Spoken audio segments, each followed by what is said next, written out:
mar twak ma jatend piny.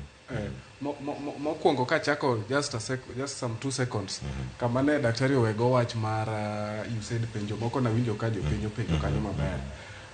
Ayie kodgi nikech kineno kaka US wache kata kaka Trump wache, in as much as ni Trump iparo ni en ng'at moro ma controversial ahinya kata en ng'at moro ma wiye chikore matin, to nitie gik mosewacho gimomiyo ogolo gigi ofil ni there is corruption. And ineno kata last week o describe gi kizungu maduong' ahinya ni radical lunatics. To ng'ama ne o describe joma deal jomotelo ne USAID to Elon Musk ma bende sani ng'eni sani US en government of billionaires. Ruto ng'ane ne Trump billionaires emokwanyo keto kacha ng'amotelo ne wuon X ni emoketo emochung' ne efficiency mar government.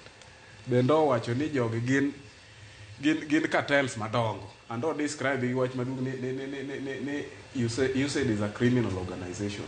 So nitiere a lot ma seche moko pok obiro out, but somebody kaka president level mar Trump nyaka obed gi intelligence mag weche mag corruption mantiere kanyo.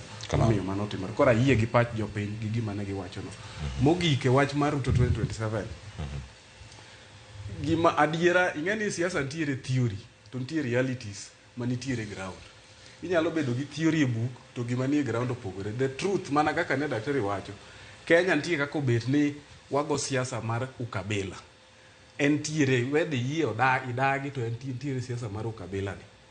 Sani kama gini nitiere ka Ruto o succeed jatend piny, ko succeed monyalo ma Raila Odinga odhi obedo AU, to an aparo ni samoro yiero mar 2027 samoro wadhi bet ni waloro and odhi bedo re-elected based on that.